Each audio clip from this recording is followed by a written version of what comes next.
What's happening, people? We're back in the house, back for another show. Weekend preview is here. I've got an elite panel, some of the usual suspects, some of which can't make it today, some of which are new.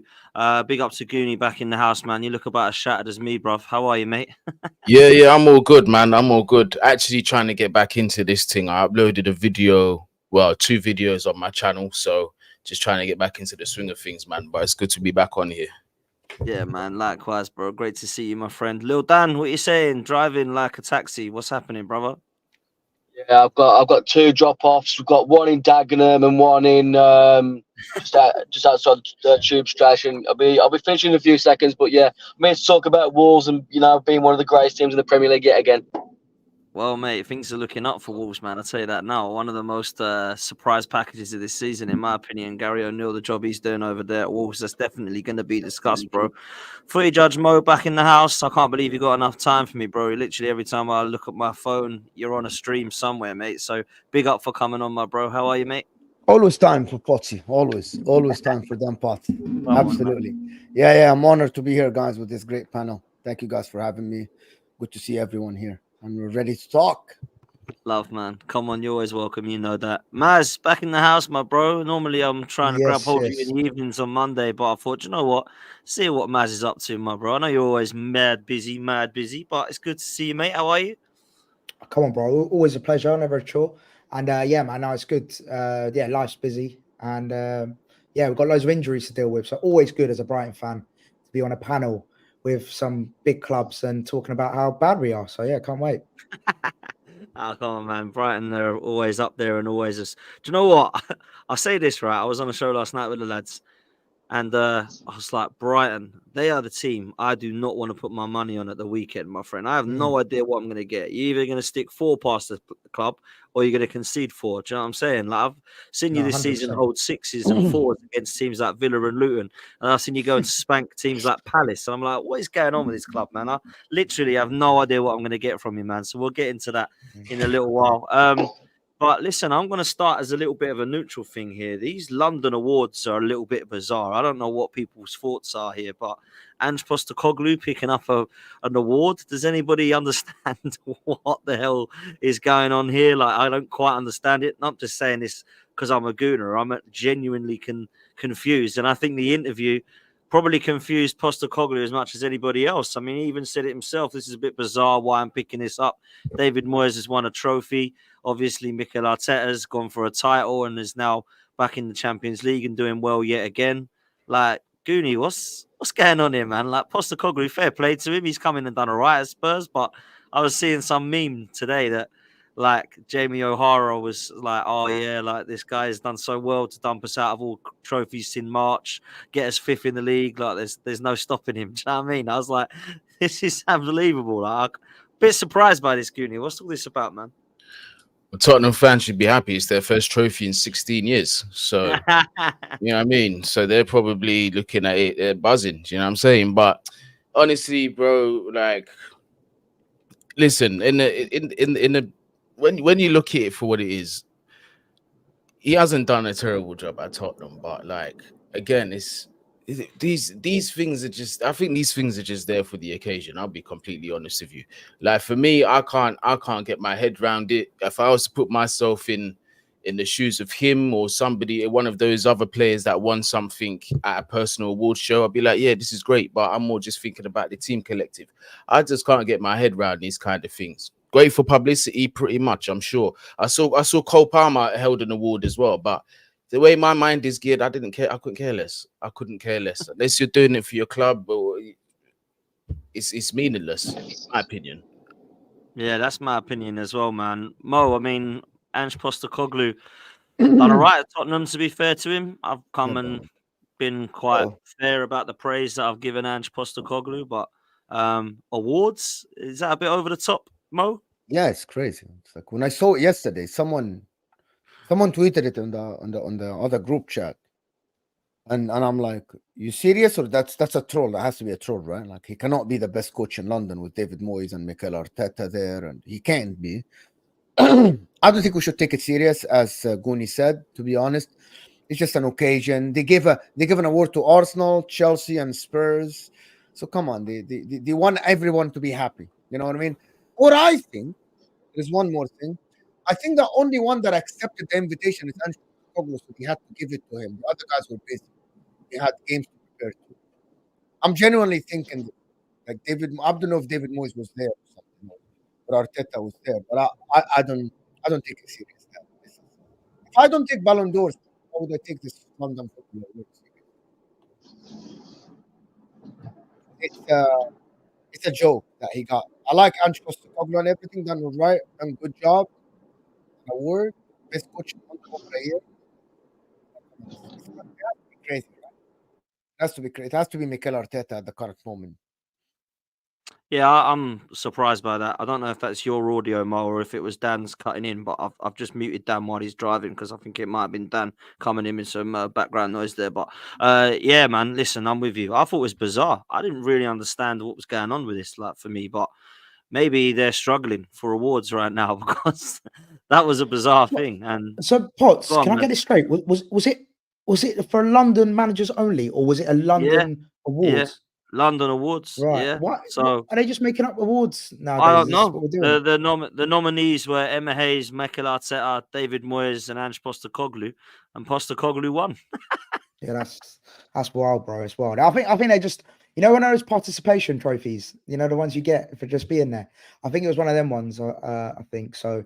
Yeah, it's a very weird one. I'm sure Ange Postecoglou himself must have been a little bit embarrassed. I think deep down, like you said, why am I getting this award? You know, David Moyes should have won that award. Really, if you're basing Yeah. it off actually being successful, you know, he actually won a trophy, albeit we could argue a Tim Pot trophy.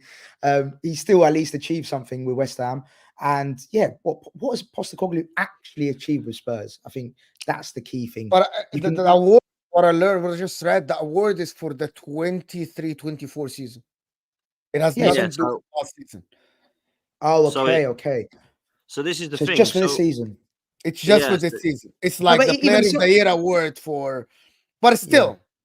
Yeah, even still, that's even worse, I think, because again, Spurs, apart from the first half of the season, maybe arguably first couple of months, since then they've been bang average. They've lost some big games. They lost to Wolves the other day. Like they're not been that good. So yeah, I mean it has to go to Arteta then if it's based on this season. But yeah, that's a mad one. I don't know what's going on anymore. It's actually simple, a London Trophy award. Like what is going on? Bizarre, man. Like it's proper bizarre. Yeah, Mo, your audio is fixed now. I think I muted Dan when I didn't need to, but the chat was saying there was something your audio was quiet and loud. I just needed to disconnect the mic and just connect it again. I actually didn't do anything special. No problem, my bro. Yeah, it's a mad one. It really is. Listen, I want to talk about a player. Little Dan, I'll come to you first, man. I want to talk about a neutral player before we start to talk about our own clubs. Marcus Rashford is yet again in the news. I hate to say that I told you so, but I told you so. I went viral a couple of years ago for saying that it's Danny Welbeck who feeds kids, and everyone said I was well harsh. This player for me has got the mentality of a fish, bro. He is never going to make it at the elite level, in my opinion. I think he's an extremely overrated player that is a good footballer that will never, ever make it to the highest of order. And I look at the interviews he's done, the way he holds himself, the way that he deals with the media, the way he's actually performing on the pitch more than anything. The guy scores 15 goals and he's the best left winger in world football. And then the next season, boom, nothing. And this is what happens with Marcus Rashford, man. This is no news to me. So when I see people going, oh, what's happened to him? And, oh, it's just Man United thing. It's just Ten Hag. No, it's just Marcus Rashford. That's what it is for me. I don't think he deserves to go away with England. I think he's probably behind the likes of Grealish, Foden, Bowen, Anthony Gordon. How many more left wingers are there in England that you'd have over this guy? Maybe it's just me. What are you saying, Lil Dan? Yeah, I read his interview in the Players Tribune earlier. It seemed very well PR sort of written, trying to come across as a clean character, trying to just enjoy his football. But there's clearly been a a lack of commitment to the game in recent years. Obviously, he scored 15 or whatever it was last season. Had a fantastic season, but that is the difference between elite players, isn't it? The consistency to go again after a good season. Man United are still a bit of a farce as a football club, and yeah, I've got not much time for Man United or Marcus Rashford. It's a shame because he has got the pedigree to be a top class player. When I see PSG being linked to him to replace Rashford, I think they must be on the opium in France, because that's not the move they want to be doing. Nah, man, I'm with you, bro. And yeah, PSG being linked with him to replace Mbappe. My word, man, like not even close in my opinion. Goonie, am I being harsh here, bro, or is it? What is your opinions on Rashford, bro? No, I don't think you're being harsh at all. He's not a player that I'm a fan of. It, like Dan, what Dan was saying, he had the tools and he had the potential to, become a real top player. But the inconsistencies keep on happening. One season he's scoring goals, the next season he's not scoring goals, and the way he handles himself from a personal perspective in the media doesn't help nothing. To be honest, some of the quotes that this guy comes out with are just absolutely ridiculous as well. Like, someone needs to give him a bit of PR training, if I'm honest. Yeah, I'm with you, man. Listen, Marcus I don't get it. Rashford, Go on, bro. no denying that Marcus Rashford is a very talented player. With all the youngsters that we've seen, when Marcus Rashford came to the picture about 5, 6, 7 years ago, he was someone that we thought he's going to be a superstar. He's going to be a world-class player. Everyone thought that. You remember the Real Madrid link? We remember all of this, like, links when Man United weren't doing well. We said he's going to go. To be honest with you, like, I actually think that what happened at Man United is a product of the environment, is a product of him getting a big contract without deserving the big contract, is all the media talking about him. It's putting so much pressure on him when he was young to carry this Man United team. And England as well. Everybody was looking up to him in England. Oh, you have to do something for England, all this stuff. I don't think he is not talented, but I think what happened is he just lost it. What I mean is that I lost it off the pitch, and that means on the pitch is not focused. I actually had a take a couple of years ago as well, before the beginning of last season. I said I would take Harvey Barnes over him, of Leicester, over him. Harvey Barnes is injured, but I still think the work ethics and the way Harvey Barnes plays football, the body language and everything, I think I would take Harvey Barnes. He's injured. I'll take Anthony Gordon over him now, as you guys said. There is no denying of the talent, but that shows you that talent without hard work, without the right environment, it will go unnoticed. People will forget about you as a talented player if you have the wrong environment. I don't know if it's Marcus Rashford's fault or it's the fault of Manchester United as a football club who went down significantly. I don't know, but someone has to take the blame for this talent to be wasted for England, to be honest. Yeah, man. I just wanted to say as well, the funniest bit I thought from the tribunal interview was when he says, you can't fault my commitment to Manchester United. And then someone clipped it with him and Ross Barkley against Luton when he just, oh my God, back. So, yeah, he doesn't, cover himself in glory. I think that's the key thing, is you can say all these things, all the right PR things. I think as Mo said, it's all as LD said, like, this PR stunt, but it's irrelevant if you don't do it on the pitch. You can, it's all great being, I've got the mentality. Show it. Go on the pitch and show it. Be like LD says, you have to have consistency. You have to have that elite mentality to go again. Cool, you scored 15 goals last season, but do you think Lionel Messi was every season? That's why he was going to those levels. I'm not saying Rashford's on his talent level, by the way, but if you want to have that elite mentality of these big ballers, you can't be going out partying. You can't be, whatever's going on in his private life. It's got nothing to do with me. But on the pitch, if you're not performing, rightfully so, you're going to get critics. So you just got to switch up your mentality, and you got to go again. Yeah. It's like Jack Grealish goes on parties and everyone goes, "Oh my God, he's partying." Yeah, the geezer's just won a treble. He's just been contributing on the pitch. He deserves it. Marcus Rashford's gone out and like his team are stinking, his performances are stinking, and it's like, yeah, I'm just gonna go get drunk and do what I want and go away. And it's like, yeah, man, you're done. Like, for me, he's tapped out at Man United, and for 375k a week, it's a complete and utter waste. Alongside with Sancho, you think those two players are on 375k a week, and for England, you think, wow, in their age for that much, they should be starting without a doubt for England, and they're nowhere near the team in my opinion. So yeah, really, really, just again goings on at United, just a sham. Just sticking with you quickly, Maz, before I head over to Chelsea, Manchester derby. Do you see this going one way? Yeah. It's going to be an absolute whitewash. Let's be real. Kevin De Bruyne and Haaland showed us in the FA Cup they're back, I think, and they love to start from around this time, and it's usually February time. They go on a 18-match winning run, so I don't see that changing really. Man City I think they're going to be too good. It's got too much firepower. As we've discussed, Man United, what have they got? What have they got? They're a pretty poor side. Let's be honest. They're not. I think now, finally, Man United fans, and it's a shame we don't have our resident Man United fan on the show today, but they've surely got to now admit there's no glory years. All those glory years are done. They are just, middle of the table, top, just outside the top 6. I think they have to accept that and be, that club. I don't see, of course, at the higher ups now, they've got the new owners and the new structure that might help in the long run. But as of this season, I think it's just going one way. And Man City are going to, in my opinion, score 3-4 at a minimum. I have to agree. I think it'll be 3-0 Man City. Mo, any change for you? I don't think Man United can get something out of this game, but I don't think it will be straightforward for Manchester City, to be honest. Manchester United, they're going to sit. This is at the Etihad. Manchester United, they're going to just sit back. They did it at Anfield. They're just going to sit back the whole game, hoping to play on the counter attack. I don't think it's going to end up in a draw. I think it's going to be as close as 3-1, maybe 2-1 or something. I think Man United will score. Every sign tells us this. Man City concede a goal every game. No matter who the opponents are. For some reason, they just concede goals. But I see no hope for Man United. If Man United get a result, Man City should be ashamed of themselves, without a shadow of a doubt. Like, this Man United team, by the way, Maguire is injured. They don't have a left back.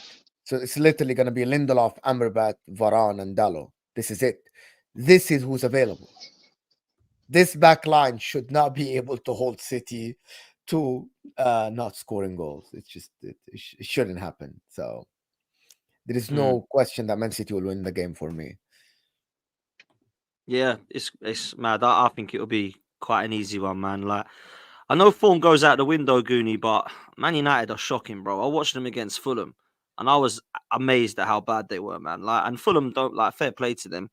But I'm looking at the team, and I just think I wouldn't want any of this bunch in my club. Like, and I know Chelsea in a different situation right now, but I look at the mentality, and when I'm looking at Kobe Minor as being one of their best players, that's a massive problem at Man United, man. Like, you think years ago when the youngsters come through at United or at Arsenal or Chelsea, you never looked at them as being one of the best players. This kid is like the only one I'm thinking about taking. It's absolutely scary, man. Like, I think Man City could really hurt them, in my opinion, this weekend, bro. Yeah, and it's just like Matt said, we're coming into a period where Manchester City usually turn on their form, and their last game has just shown the abundance of goals that they scored. I know, albeit given it's a different competition, but still having Erling Haaland back and having and De Bruyne back as well, and also on form, it's only going to help. And to Manchester United's detriment, I don't really see where they're going to get a win. I'll be honest with you. They are a less extreme version of Chelsea, very much less extreme version of Chelsea. But I just don't see them getting a result at all. And Manchester City have still got the title to fight for right now. They're currently 1 point behind. Sorry, they're currently 1 point behind Liverpool. Arsenal 1 point behind them. So they can't really be afford to be dropping points either. So I can't really see anything less than a Man City win. I'll be honest. Yeah, listen, I'm with you, man. I can't see it being anything more than a Man City win. And it does, listen, Maz spoke about it. KDB and Haaland the other night, it was scary, man. And people are like, oh, it was only Luton. Mate, Luton is a bloody hard place to go. They've had some amazing results at their place, man. Like, real talk, when it went to 3-2, I thought, oh, could they? Could they do the unthinkable? And then, I mean, KDB and Haaland, it was actually just for fun. It was like it was training. Like, he's so good, De Bruyne. He's just a ridiculous player, man. Like, I look at him and I just think you are head and shoulders above anybody in this league when everyone's on form. Like, he is by far the best player in the league when everyone's shining, man. Like, honestly, real talk. It's scary. And I think you're right. KDB and Haaland, I think will win Manchester City the league. I hate to say it. I'd love to see our boys do it. I really would. But I just can't see it personally when we're coming up against that monster. So it's going to be interesting. Goonie, let me come to you though, bro. Chelsea, proper Chelsea. Pochettino's still here. The board and owners don't seem to know what the hell's going on. Your players, like real talk, I just don't know what to think about it anymore. I looked at that Leeds game the other night, and let's be real, Leeds give you a real good game. And it's a worry for Chelsea, man. Honestly, I've spoke about it so many times on here with other people. I just think at the moment, under that ownership, I just don't see it happening, my bro. I really don't. And I know that you've been kind of vocal about it before, but going into the Brentford game, like, what are you thinking now as Chelsea, like every weekend? Are you just kind of, do you know what you're going to get? Are you kind of hoping for the best? Like, what's happening, bro? Talk to me. I mean, I hate to say it, but it's very much the same as I've been going into games this entire season. Like, I'm not surprised whether it's a win, loss, or draw. But one thing I don't have is much faith going into any games. Yeah, I know people are going to tell me, well, Brentford are not exactly in the best form, but that's what makes them even more dangerous to me, because we are the club that is the gift that keeps on giving. Teams that need to get wins usually get those wins against us. I don't have any faith in this manager. I've said this so many times before. I don't have faith in this squad whatsoever. So I'm just waiting for the season to be finished. I am. And with the situation against Leeds, the only thing that surprised me was that we came away through to the next round. It was that shocking. It was that disgraceful. We were absolutely dominated by a team in the championship. And he was that young player. I think he got Archie man of the Gray. match for Leeds. Archie Gray. How Quality. does this guy boss a £240 million midfield? This is the so. You're not Kenny. You're not a fan of Caicedo, no? No, I think. Listen, I think Caicedo he's doing all right, but he's doing the best that he can do in a shit squad. If we're being completely honest, there's only so much that he can do on his own, and this is the thing: is the man next to him has been absolutely crap. I don't care. Agreed. Chelsea fans love this Argentinian, absolutely love him. Enzo Fernandez has been shit. I'm sorry. He's been nowhere near good enough. Absolutely not. He's not even been playing towards half his price tag. Absolutely not. It's not good enough for me where you're having one or two good games every 3 months. It's nowhere near good enough. Enzo has been absolutely bummy. Caicedo, just watch the last few games. Caicedo's had to be doing everything by himself, breaking up play, shuttling that midfield, making those breakthrough passes. Enzo can't pass 5 yards right now. He can't pass 5 yards right now, bro. He's making the wrong decisions consistent. It's just mad. I'm tired of this guy. Honestly, I've been tired of this guy. Yeah, although he's a fan favorite, somebody has to call it for what it is. He's been nowhere near good enough. Absolute rubbish, mate. Didn't he win like Player of the Month or something? Or am I making it up? Bro, I'm so bad detached from Chelsea. the club. I don't. You see these personal accolades, manager of the month, player of the month, young player of the month. I don't watch none of it. I don't even watch Match of the Day, for Christ's sake. I don't remember the last time I watched it. I'm just detached from the club. Honestly, watching Chelsea Football Club just feels like a chore. I feel like I'm watching it because I love the club. I'll never abandon my club, but I watch it for the sake of watching the game because I have to, because I love my club. But I just feel detached from what I'm seeing. Goonie, I'm not gonna lie, this makes me so happy. I hate Chelsea so much, bro. Honestly, I love it. I love to see it. Do you know one thing? All I want from Brentford on that 12:30 kickoff, all I want is Neil Maupay to score and just absolutely rustle that away fans and do something, do like a Cole Palmer celebration or something like that, just to see the blood boil from the Chelsea fans and hopefully win 3-0 as well, just because you've absolutely dismantled our club. So yeah.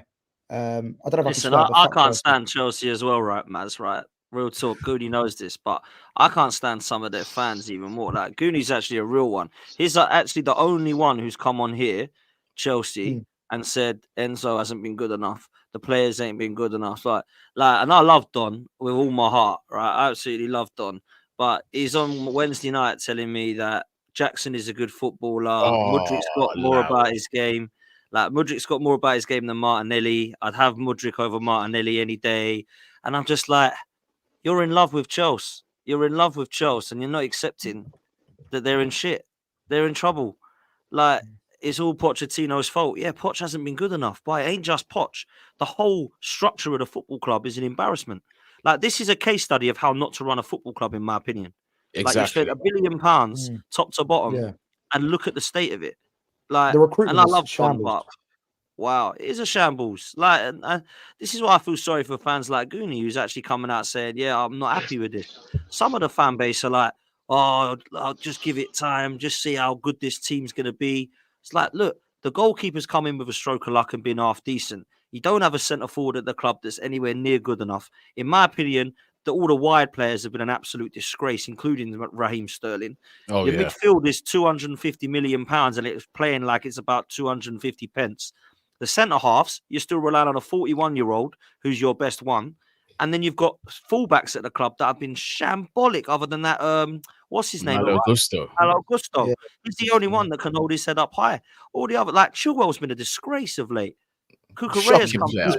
He's beefing terrible, man. 15-year-olds. What's going on? Shocking player. He's in Chilwell's our senior players have been the one to let us down the most. I'm not even including Thiago Silva in this conversation because past couple games we ain't seen his face.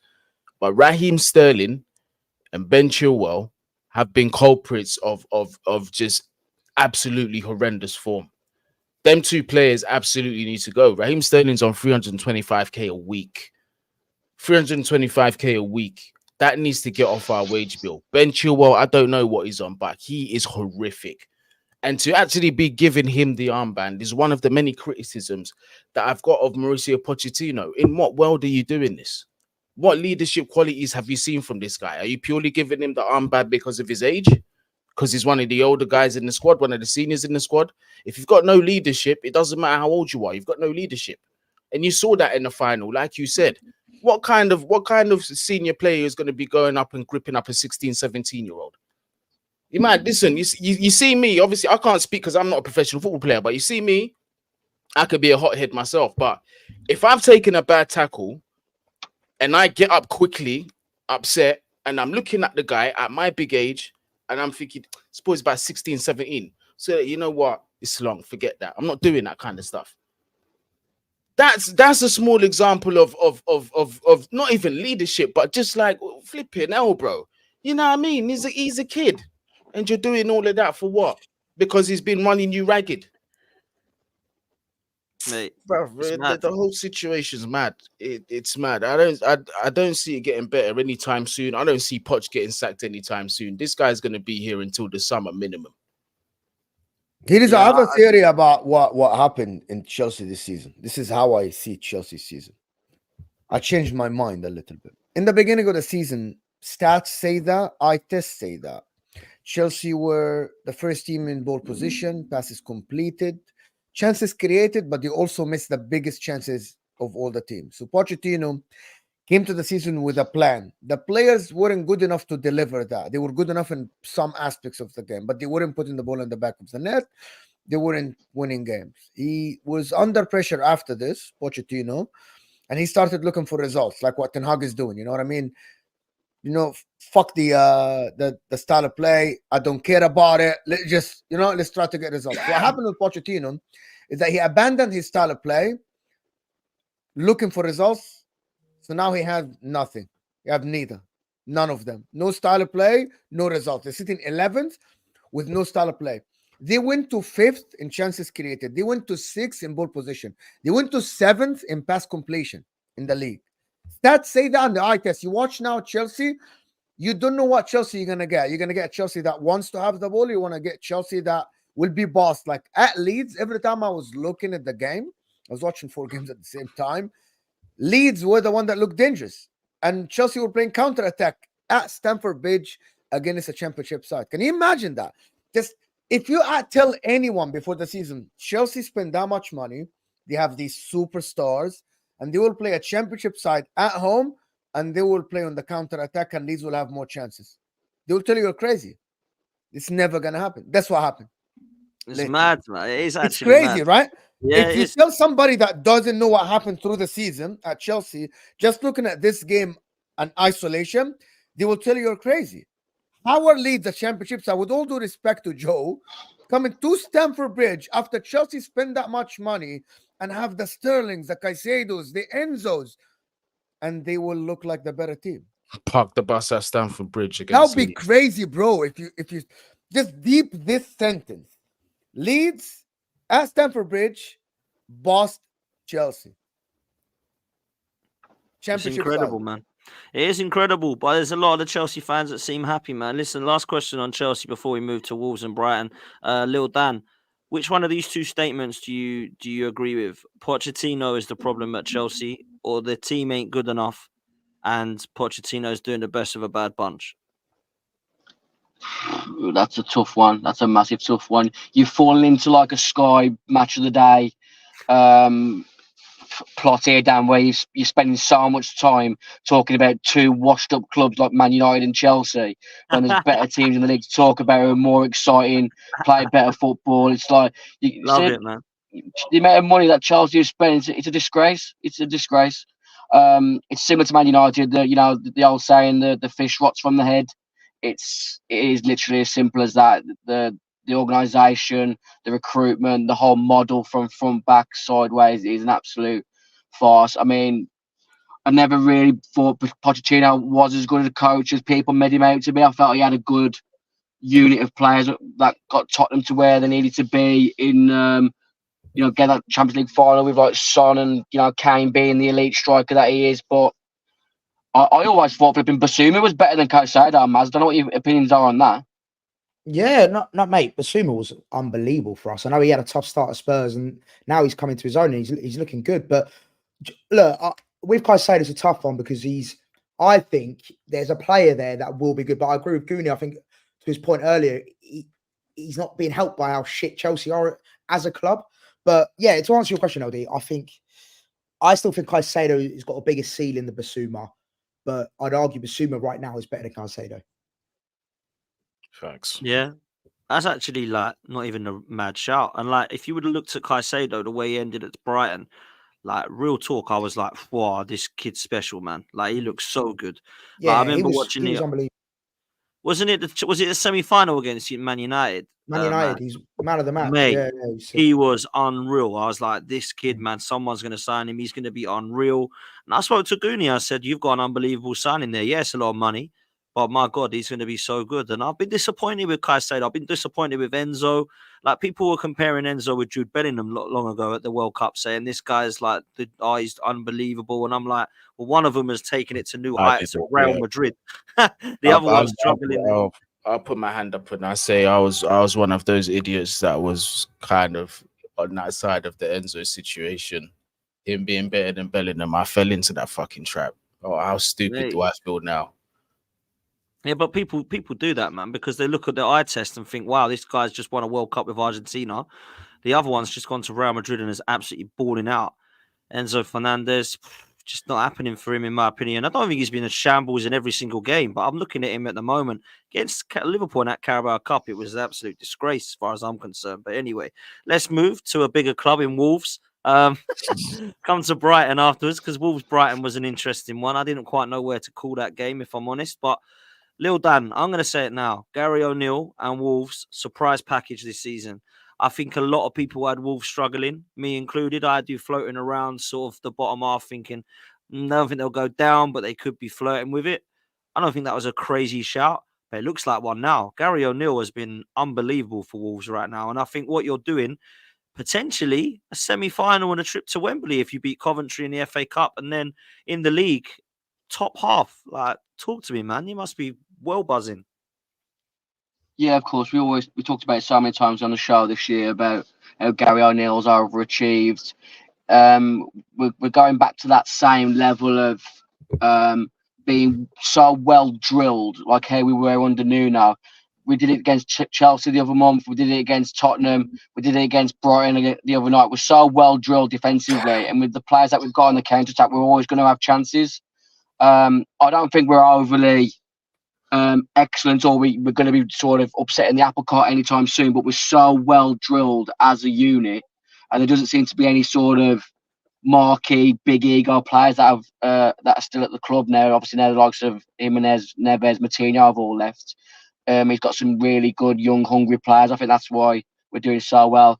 Gary O'Neill said himself that he would have found himself an underwhelming appointment as a Wolves fan when he got announced, and I just feel like he's got everyone pulling in the right direction. It's good times again.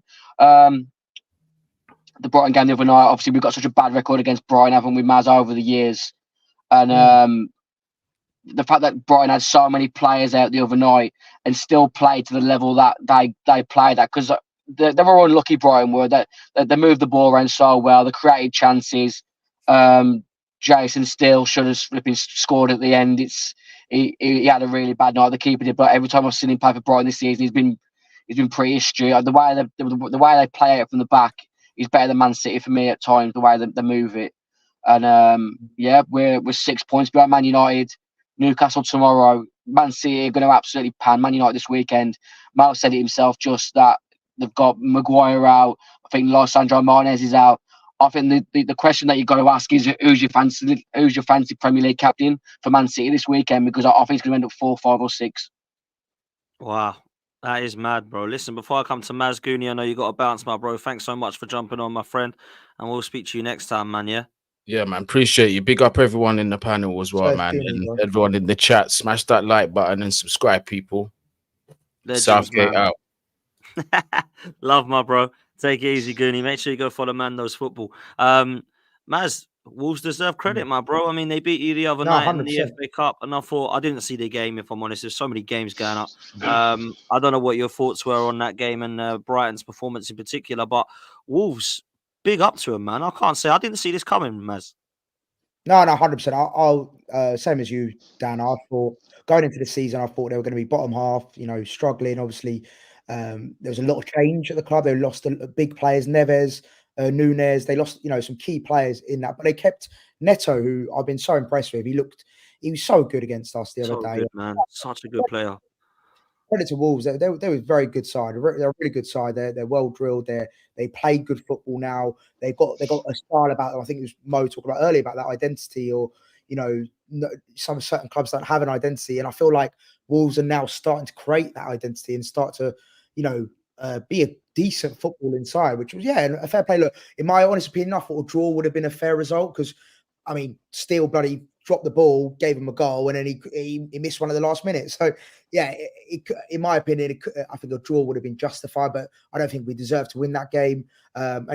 Big credit to Wolves. They're a decent side, and like LD says, we usually have the better of them, but it wasn't to be. And do you know what I'm most gutted about is we had Coventry in the next round, and that's what pissed me off the most. I was like, play Coventry, and that would have been a semi-final. Look, I don't want to diminish Coventry, but the easiest team in the draw left. So I was so gutted about that. That's one thing that was the most thing I was so pissed off about. It wasn't about losing to Wolves. It wasn't about the manner we lost, or that last minute chance from Steele. It was about the fact that we could have played Coventry in the next round. So it was one of those nights. But no, full credit to Wolves, and they're a decent side, man. One of the things about Wolves is that it looks like even if the team makes top half, it might be taken apart, and that's the scary part for the Wolves fan. Bellegarde is on the radar of some other teams. Neto, Nouri now. Every time you open up and you tap Wolves, Nouri on someone else's radar. They want to take him. Like it looks like, can they keep it together? Because I'm just so happy for Gary O'Neill after the Bournemouth sack. I'm so happy for him, bro. Like I feel it's the right response, right? They're all out there. I wanted him to do so well at Wolves, just because of everything that happened to him. They're very well drilled team, very good on the eye as well. It's not only that they defend and stuff. No, they know how to play football. They know how to press team. They are an impressive team, but it's scary how you see Wolves and you think they might lose like 3-4 players and 3-4 key players next season. And I don't know what Dan thinks about that. If that happens, I don't think it's as simple as that. Mo, I think you mentioned him there, but Gary O'Neill could easily be poached in the summer. It looks like David Moyes may or may not be staying at West Ham. Has he signed a new contract yet, Moyes? They offered him one, but I don't know that he signed it. Yeah, I think he's got to the end Yeah, of the so I season. mean, Just basically. yeah, so I mean, Gary O'Neill used to play for West Ham. Big up and coming English manager. Could he be poached in the summer? I think we've already conceded as a fan base that Pedro Neto will leave this summer. It's just getting the right money for him. I've got a tweet drafted for about 2 weeks and I still haven't posted. You look at the likes of wingers that have gone for money in recent years. Anthony, 89 million. Mudryk was 80 plus. Jadon Sancho was massive money. Pedro Neto has been more consistent than these wingers, and for me, better than those three players. So Wolves should be commanding £80 million for me. So whether they can get that money, who's willing to pay that money for Pedro Neto? I've also got that sort of money, Dan. I'm not sure.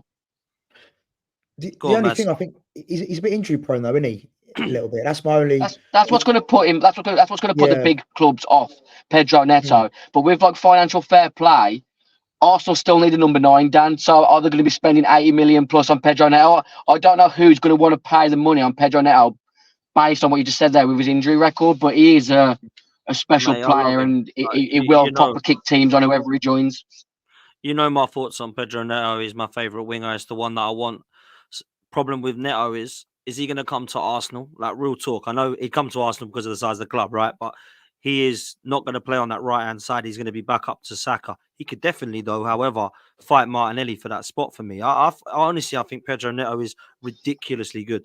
But injuries have affected him big time. So I don't think people will be paying 80 million. I think they'll be put off by that. But you're right to believe that you want that much, Dan, 100%. Because you look at the players that are going at the moment, the transfer market is mental, bruv. Like, ridiculous, yeah? I think Pedro Neto is outstanding. I know Newcastle are interested. I know Tottenham are interested, Arsenal as well. You probably find that Chelsea will be because they want everyone. So you probably will get close to that, if I'm honest. I mean, maybe you'll get 60 plus. I think that would probably be something that you probably accept in the end. But you should be asking for that for sure, mate. 80, 100%, man. He's been unbelievable. I don't think £60 million is anywhere near justifiable, especially when his contract runs till 2027. So Gary O'Neill has come out and said, as a club, we don't need to sell our best players this summer. But when the money's on the table, will the owners want to take a bit of it?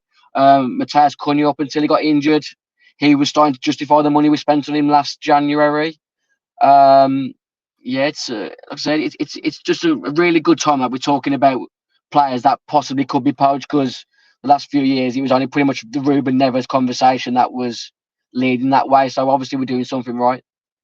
100%, man. Like, Wolves have actually got some unbelievable players, to be fair. Like, I'm a big fan. I quite like Ait Nouri as well. I know he's come back into the mix, Dan, as well, as a left back who I know you're a big fan of. I think he's been really good, to be fair. And I know that am I right in saying he's had injury problems as well? I think it's more fitness than injury problems. When he first joined, he would never be sort of called upon to play 2 games in a week. He'd always pull up with cramp most games. I was calling him the next Vicente Lizarazu until he decided to play for Algeria. I think he's that good. Yeah, man, I know you're a fan, and I really like him as well. I think he's a great player. I know on Grizz Khan's channel ages ago, we were doing like a outside the top 6 clubs, and he put him straight in. He said this kid's quality. So yeah, man, a lot of people like what's happening at Wolves, and fair play. I don't know that Gary O'Neill would be quick to jump ship though, and I think he looks settled. He looks happy. He's proven people wrong. I think the club have clearly been good with him. I think he knows that he doesn't have to sell the players. Depends what the FFP situation is with Wolves, because obviously everyone's in trouble a little bit with money, and depends if it's the right money. And of course, Pedro Neto might want to go. You know, he might not want to be desperate to get out of Wolves, but at the end of the day, he might want to go in the summer and go, I need to go and you know, move on with my career. So that could affect things as well. But I don't think Wolves are in a bad position at all, mate. Like, I'm looking at things right now in the table, right? Real talk. You win your game at the weekend against Newcastle. Tough place to go, but the way they're playing, you could beat them 100%. That puts 3 points behind Man United. We go this weekend if we win tomorrow. They're in 6. I've been saying it all week. It's massive that Wolves could possibly get to a FA Cup semi-final. But I said before the game against Brighton the other night, for me, I thought tomorrow's game away to Newcastle was more important than the Brighton game, because I still believe catching Man United to 6 was more achievable than winning the FA Cup. Wow. And that's fair. And that is fair. You think he can catch Brighton as well? You think he can finish above Brighton as well? I think they probably Oh, can. why Brighton not? are all over the place. Mo's trying to start beef. Mo's trying to start beef here. What's going on? No, I'm just looking at the I- table, I- and I think For a while, that I thought Man United in 6 was were the team that was the most catchable. West Ham and Brighton have both got Europa League to contend with soon. They've both got injuries. I think Brighton's injury list is probably Yeah. one of the worst in the Got league nine. at the moment for the actual Yeah. amount of key players that they've got out. We've lost Wangi Chan for tomorrow, which is a big blow. Matthias Cunha is still a few weeks away. So yeah, you've already said that Wolves are overachieving. We're mathematically safe now. It's the mentality of the players now. How much do they really want to progress? And like I said before, I think Gary O'Neill's instilled that, and we go 3 points behind Man United this weekend if we win Newcastle tomorrow, because Man United getting panned. And we've only got Arsenal and West Ham in the top half still to play at Molineux. So if we can get good points from our home fixtures, there's no reason we can't finish in those European places. That'd be unbelievable for you. Get to a semi-final and finish in Europe. Wow, what a season that'd be. And I will say this, Dan, and I don't like to do this normally. VAR, oh, you can't blame VAR. But actually, if there's any club that can blame VAR this season, it's Wolves, because they have been screwed from the first game right the way up to recently. And I feel even 5 more points, which you could have easily got in those games that went against you in a VAR, that all of a sudden puts you right into European positions. So I know you can't look at it like that. I know football's not won like that. But I look at it and I think to myself, yeah, Wolves deserve to be where they're at, man. They really do. And I'm a big fan of what Gary O'Neill's done. And I think Bournemouth, a lot of their fans, he weren't ever going to do right for Bournemouth. Iriola was the guy. Well, at the moment, Wolves are in a better position, in my opinion. So it's crazy. It really is, man. And I think you deserve the credit and all the plaudits, man. Continue for you, bro. But Maz, let me come to you lastly before we come to a close to the show. Mate, Brighton, I don't know what to think, my guy. I look at some of your players, I think it's quality. Yes, you've been affected by injuries massively, actually. It's been horrendous, your injury record. I think Matoma pretty much out for majority of the season now as well, from what I hear. Yeah. I've got a couple of questions for you, though, man. Like, where's this Evan Ferguson kid gone, man? Because I was told he was like going to be the next Harry Kane. I don't know where he is. I can't get ahead of Danny Welbeck or Pedro, so he obviously ain't going to be the next Harry Kane. Is he just not good enough, or is he injured, or what's going on, man? Nah, so yeah, it's a mixture of 2 factors: bad form and injuries as well. So he's had quite a few injuries this season. He had this mystery illness as well, which I think took him out for about a month. And then ever since that, when he came back, he's just not been the same player. So I don't know what it is, if he's got other underlying health issues, what it might be. Like, he started the other day against Everton, started up top, and he's just been very ineffective, unfortunately, and he's not been the same player we saw at the back end of last season. Which, when he was linked to all these big clubs and he's going to go for 100 million and all that chat. So yeah, he has been really, really heavily not in form, and yeah, he has been hit with injuries. So look, there's definitely a player in there. I don't think you lose your talent unless you've been space jammed. I don't think you're going to lose your talent overnight. So I think there's talent there. He's just going through a very tough time. And look, we've got to remember it. He's 19 years old. He's still super young. He's been playing professional football since the age of 15 or 16. He made his first team debut at 16 for Bohemians. So, he's still very, very young. I think we forget that. So look, give him time. I think he's still going to come good. And one good thing is he's still going to be there next season, hopefully. So it deters a lot of teams from going for him now, I think. And he might give him a consistent season to build up his fitness, build up his, form back. But yeah, to summarize, he's not been great this season. And I think he knows that as well. He does need to get better as well with that. This player's back for you, Maz, as well. And Cesar, Yeah. good What a player, guy. man. Yeah, he was brilliant. He had a cameo at Wolves, obviously, and it's great to see his speed. Like, he's such a quick player. He's exciting. He's dynamic. He's a very progressive ball carrier, and he's very skillful as well. And he scored that Puskás nominated award goal as well against Man City last season, which was absolutely ridiculous. But yeah, he's an exciting prospect. Again, super young. We had Valentin Barco as well, came on against Wolves. De Zerbi said he wasn't ready. He said he's not going to, get first team action for a good couple of months, but he came on. So that's exciting for us. So yeah, a lot of injuries, a lot of players missing. Obviously, Matoma, João Pedro out, 2 key players for us. But fingers crossed, we can get João Pedro back fit. Yeah, unfortunately, Matoma, I think, is out for the season, which is a great shame. He was great since coming back from the Asian Cup. So yeah, we just need to. We've been so inconsistent, Dan. I think you hit the nail on the head. The consistency has been a huge issue for us, and we need to sort that out. One game we're winning, 4-1 against Palace, that's what 4-0, sorry, and then one day we're losing to Luton. So it's like, what's going on, lads? We got to get some consistency going.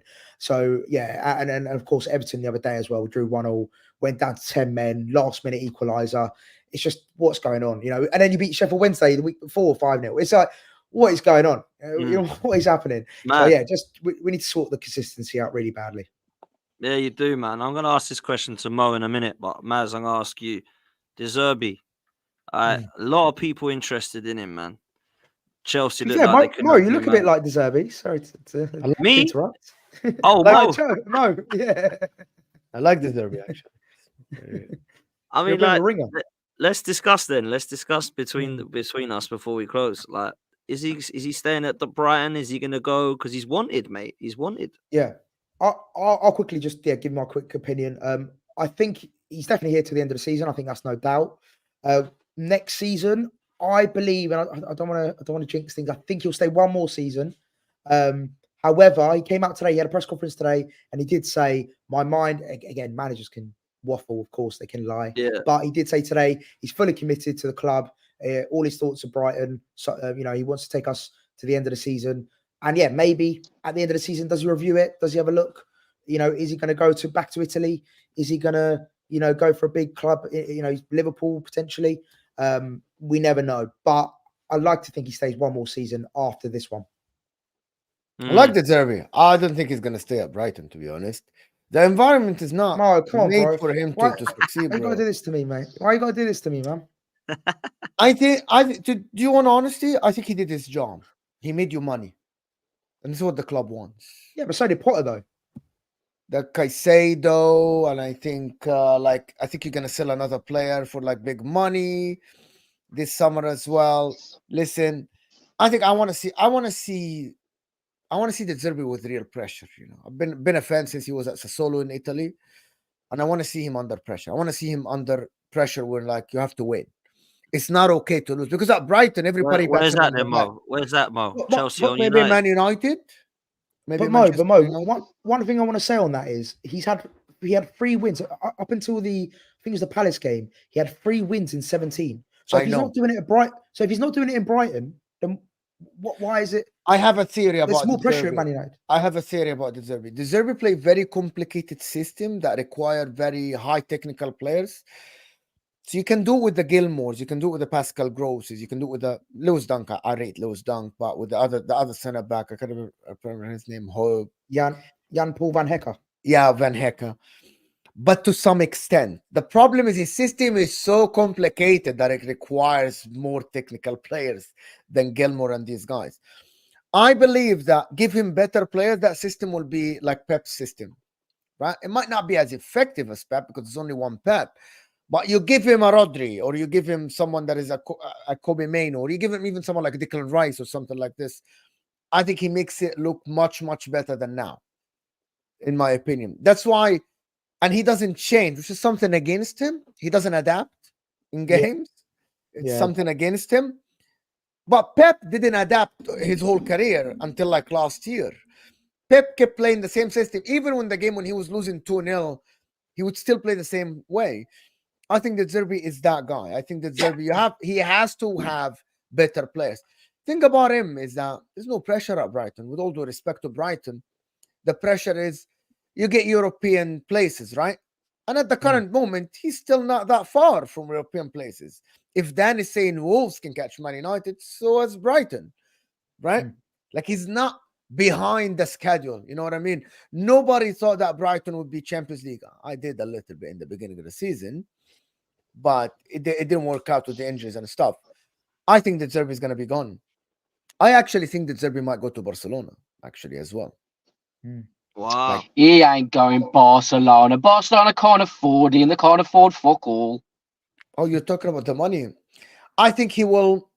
I think they might be able to pay the wages of it because they're going to sell a lot of players in the summer. That's the talk. Matt, how they much just- money are Brighton going to want as a settlement for De Zerbi? I think it's been said about 20 million. I think.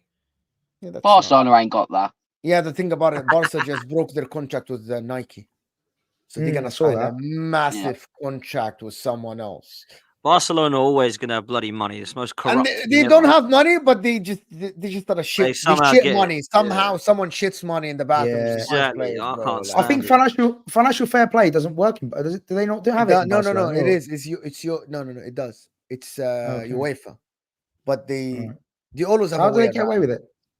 They Yeah. have a way around it. It's Cooking the corrupt. books. mate. That's what they're That's doing, what it mate. is. They're cooking the Yeah. books, mate. Yeah, they might though. It's, course but they do, man. I think if they want De Zerbi, they'll get De Zerbi. Let's just be clear. Yeah, I agree. I do think if a big club want De Zerbi, they'll fork out the money somehow. Like you said, by hook or by crook, even though they might not have the money, if they want someone, they'll get him. But yeah, look, I think I'm praying he stays because I do love it. I love his passion.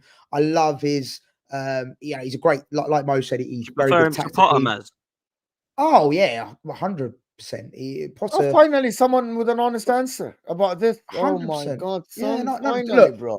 I appreciate Oh, I appreciate what he done for the football club. I appreciate all the hard work and all that stuff. And I'll never badmouth him because he did progress us as a football club. But again, Potter went through a big. I think we went. What was it like 4 months without a win with Potter? We've had it wasn't that great. His he football was was scoring good, but 0.3 goals a game. yeah, 0.3, it was mad. like Yeah, that was crazy. we The couldn't score. stat We was couldn't score under crazy, Potter. bro. Yeah, we couldn't score under Potter, and that was the most frustrating thing. It was all great on the eye, and oh yeah, Brighton play lovely football, but our XG was ridiculous. I remember our XG was like ridiculously high, but we weren't scoring goals. We just weren't putting it back in the net. Whereas De Zerbi's changed that now, and we are scoring goals and we are playing well. So yeah, I'm a big fan of De Zerbi. I had an argument with Terry the other day on Straight Facts a couple of days ago, and I told him De Zerbi might not leave Brighton to go to Man United at the current moment. Do you know what, No, Mo? mate, I I'm think with you. it'll be absolute suicide for him to go to Chelsea or Yeah, Man United now. 100%. I said that, 100%. and he's like, "No, we're still attractive." I'm like, "I'm not saying that. You're just very unstable at the current moment. The guy might 100%. destroy his career if he goes to Man United. I totally agree. You would I think choose if he Barcelona. goes Go to Man go United, to it could AC be like Milan." I a told Potter him, situation at Chelsea. It could "Go be. to AC Milan in Italy. You might go to AC Milan. You might get because he's not old. Instead of going to Man United and fail or not fail, it's a risk. You can go to AC Milan, go to Juventus, Yeah, man. build it, look good, get in the latter stage of the Champions League or something, make a system. You might get a Barcelona job, you might get a Real Madrid job, you might get a Bayern job. My thing about this Man United pull thing is that yes, they're a big club. They sell a lot of jerseys, as Terry says, and said with them pots and LP. But at the end, it's a very risky job, like very risky to the point that it can destroy someone's career. That's one thing I want to really emphasize, actually, because we've seen it, from Brighton to Chelsea, particularly Robert Sanchez, Caicedo, Cucurella. They've all gone there thinking the grass is greener, and they fucked up their careers. And you see, Graham Potter went to Chelsea, didn't work out for him, and now I feel like De Zerbi has to really look. I'm not living in this cuckoo land where I think, oh yeah, Brighton's the best place on earth. He has to stay at Brighton to be successful. No, of course he has to go grow his career elsewhere, but be tactical about where you're going to go. Think about what club is the best stability for you and where the career path is actually. Because I think, for example, like a Man United, it's too dysfunctional.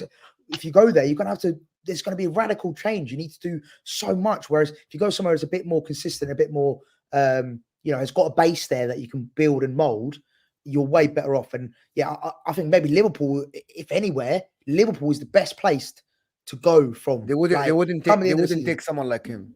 I don't think they would. Yeah, probably not. But in terms because of he's more about the style of play and all the stuff. They want someone that is just gonna come in and keep trying to win. To be honest. No, I agree. But in terms of structure, I think Liverpool's the best place for him in terms of stability and able to go forward, in my opinion. There's a few Liverpool mates I know that would have De Zerbi, that 100% would. So, yeah, interesting to see where he goes, man. Let's get some quick predictions. Lil Dan, what are you saying at the weekend, bro? Wolves, Newcastle. I've gone for. I was on Pete's Loaded Mag Newcastle Big channel up, last Pete. night, and yeah, I've gone for a 2-1 Wolves. I think it might be a similar performance to the 2-1 win we had against Tottenham recently. That's my hope, anyway. Fair play, Maz. What you saying? Brighton, Fulham, right? Yep, Brighton Fulham, yeah. Bro. Let's go 1-0 Brighton. Why not?